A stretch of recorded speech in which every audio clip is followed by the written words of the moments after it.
Туугандар, ассаламу алейкум. Метро Чертановадан көп алыс эмес жерден өтө сонун чайхана таап койдум туугандар. Чайхана Мундуз деп жалпы саны 200 адамга ылайык. Тегерек четинде парковка кеңири. Бесплатный эле парковка болгондо могул жерден 200 машина кеңирип атат экен туугандар. Бесплатный парковка астында кеңири экен. Жүргүлө ичин көрсөтүп чыгалы.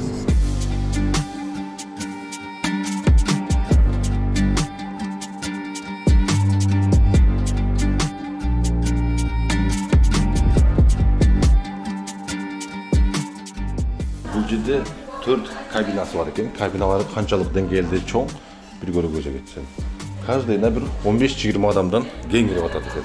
Бул жагында детский атайын жанагындай площадкасы менен ичинде детский комнатасы менен бул жагында көрүүгө кетет.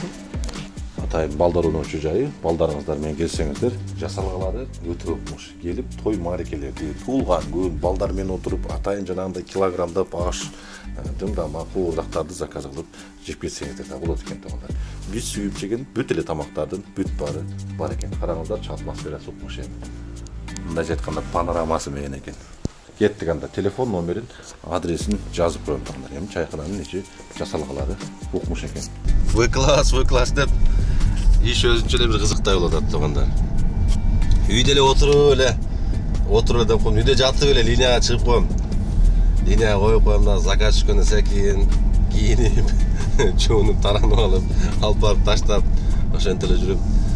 Өткөндө эле жанагынтип укол алып эми айыгып чыксам, элки грипп жугуптур, семейный грипп болуп ооруп, жөн эле үндөрүм бүтүп, көздөрүмөн жаш агып, жаман кыйналып атам. Ушундай болуп атат туугандар. Азыр пачинди алып келип таштадым. Кече күнү Нургазы чачты качан пересадка кылдырасың деп жазып калды эле, элки ошол айтса анан эсиме келип атат. Элки лысый болуп жүрө бербестен чачты пересадка кылдырып алсамбы деген ой келди. Эгерде кылдыргандар болсо, каякта кылдырат? Канчага кылат? Ошол жөнүндө комментарийге жаза кетсеңер туугандар. Мага да интересный болуп атат. Эгерде жанагындай немелер болсо, барып чачты жылтыратпастан эгип койсом жакшы болот эле. Андыктан кетти туугандар. Бүгүн биринчи пачым бар буйруса саат 12:30 болду. Ооздорум да бир кызыктай болуп, жакшы ооздорум сезбей, кыскасы бир өтө жанагындай күчтүү грипп келип, эми сезон башталды, грипп сезон башталды. Ушундай туугандар. Андыктан көрөбүз бүгүн кандай иш болот экен, күнгө сиреде болуп калды.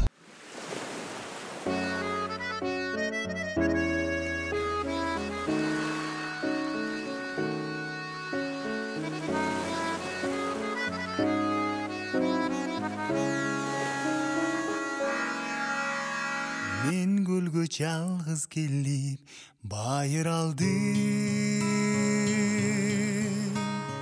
тургуздум махабаттын пайду балын. Жаштыгым татал жолдон жаңылышып, долондон канатымды кайрып алдым. Жаштыгым татал жолдон жаңылышып, долондон канатымды кайрып алдым. Кумдан көп биздин күндөр өткөн келер мен аман болсом да бир көксөм. Шаарда көп күтө албай, өзүм заказ таштап эле Шереметова келе бердим. Аэропорттон арбытпасак, шаардагыларга иш калбады. 2200 сомго өзүмө заказ таштадым, андан 600 сом комиссия алса, Яндекс менен аэропортко өчүрткө туруштагы, мындай айтканда 600 рубль болуп калыптыр да. Жөн iPhone менен барсаң, проводник бербейт. Заказы жок келдиң деп өчүрткө койбойт. Майла жок. 600 сом берип болсо дагы бул жерден 5-6 миң сомго заказ алып кетсең, нормально стоит эле. Чем шаарда бекер жаткычачы. Ушундай так что.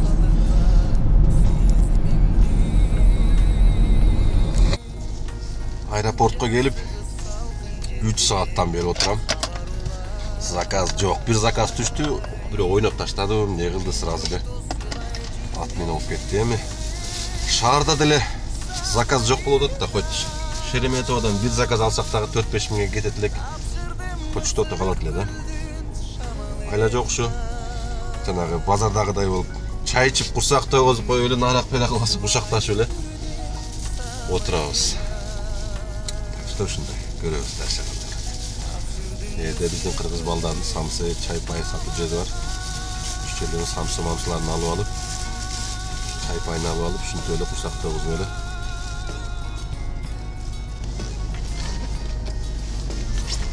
4 saat degende. 4 saat degende zakaz düştü. Sentrige zakaz düştü. Ladna 4 saat bolsa da barıp da çoң-çoң zakazdan eki ölçönün hatta benim gününe 10 min işlep dursak dele. Bakaşta şol dele jetetli. Hatta bu maşinanın özün papulatasının özün japtırıp turgan iç.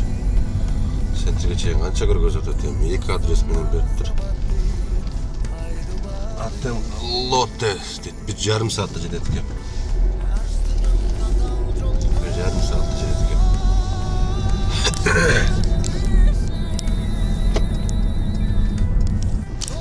Шереметованын ичинде өзү 10 минут бесплатный да. 10 минут бесплатный өтүп, уже платный 3 минут болуп кетти. Мен айттым, 10 минут бесплатный. Сдать вас десем, да выходим, dedi уже жок. Азонерге барганда чыгарбайт эми. Плати деген болсо дай карту дейм да.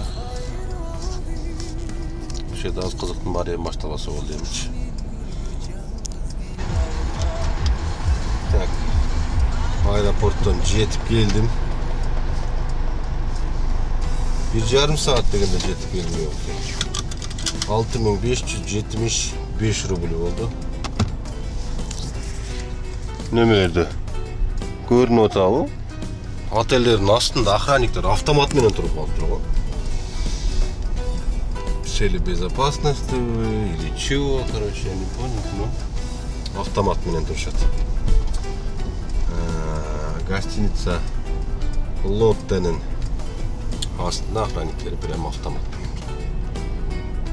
Бүгүнкү экинчи заказыбыз болду. Нормально ушундай заказдан бир 2-3 болсо деле ладно, 10 миң иштеп турсак жакшы эле да. Кашайып кечке отуруп калбай жөнүнөчү. Так, кеттик да. Күн суук. Пробка бар жок. Мына пробка көргөзөйүнбү? Московский пробкалар сагындыңарбы? 7-8 баллда коюйм. Көп жылдар жашап, шаарыма өз болуп дөнгөнү. Бирок баары бир жүрөктүн түбүнгө өзгөнү.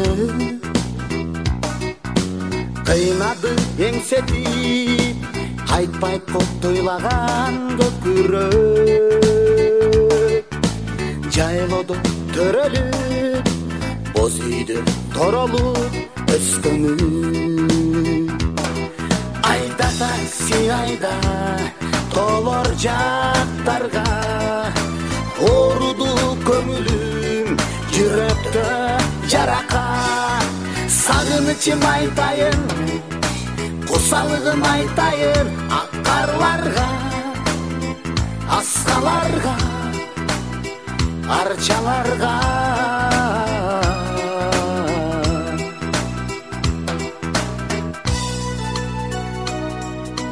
Көп элге бир болуп, шаардын турмушун кечемин. Жумуш көп билбеймин, жайлоого мен качан жетемин.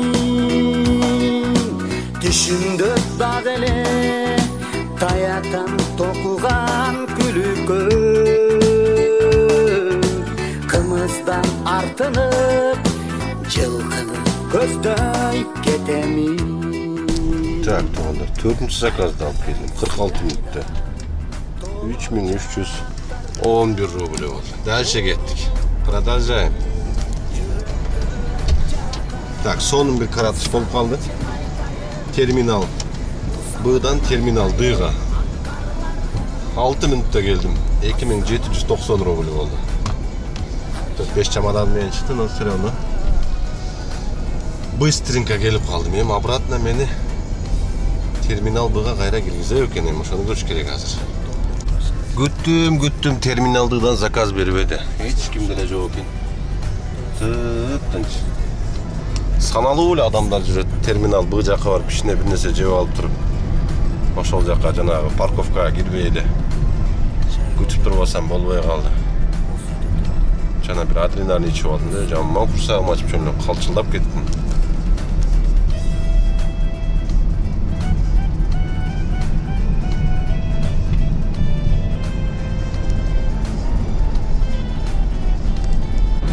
Çay içip otursam Құдай жалға терминал D'дан кайра эле обратно Ленинградский вокзалга заказ берип калды. Сонун болду, куру кетпей. Учуп бара калайын азыр.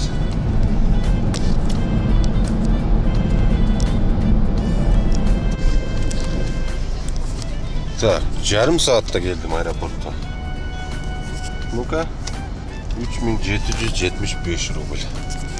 Дагы бир заказ түштү. Аркасынан эле. Bunu kaya koyuyordu kendine.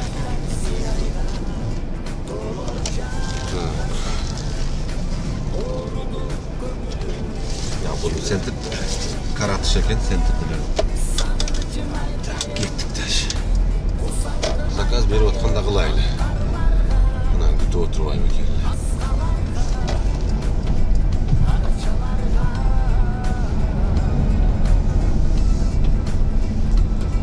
Ayda taksi ayda Dolor çaptarga Orudu kömülüm Yürekte jaraka Sağınıçım aytayım Kusalığın aytayım Akarlarga Askalarga Harçalarga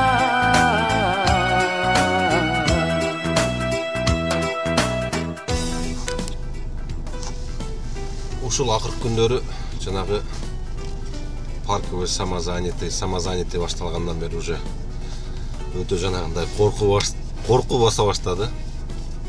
Неге дегенде көрүп атасыңар, азыр лимит коюп атат. Мисалы үчүн бир жылда ар бир водительдин доходу 2 миллион 400дөн ушундайдан ашпаш керек депчи. Мындай кыла турган болсок, мынау В класстарда, мисалы үчүн бизнес класстарда, майбактарда, даже комфорт плюстарда деле бир 5-6 айда жабып койгон балдар бар да. Ошого жанагынтип выкупка алып алгандар, лизингке алып алгандар, кредитке алып алгандар, ошол лимити толуп калса кантип дальше төлөйт деген суроо не только ал водительдердин эмес, мени да кыйнай баштады ушечи. Ладно, эми пока уже жаңы жыл келейин деп калды, көбүнүн лимити бүтө элек, пока жанагынтип көп ойлонбойт да. Жаңы жылдан кийин уже жаңы жанагынтип лимит болуп калат депчи, уже бирок эмдиги жылдын уже жарым жылдыгы өтүп баштаганда уже 50% болбосо да бир 40% водительдер уже жанагы лимитин толтуруп алат да. Ошолар кантип төлөйт? Например, мен кантип төлөйүн деген ой басып атат да, элки 4-5 айда лимитин бүттү. Яндекс култап койду. Даже парковый самозанятый болуп өткөнгө дагы, кезде дагы лимити болсо заказ бербей атат да туугандар. Ошондой болот эт. Эми выкупка алып алгандар кантет деп атам да. Ладно, биз кантет деп койгондо кантебиз дейм да. Ладно, мен анча-мынча рекламаны ар жак бер жактан неме кылып турам, мынтайм. Жанагындайлар бар. Только уж таксинин иши иштеп эле жанагы машиналарды жапкандарчы.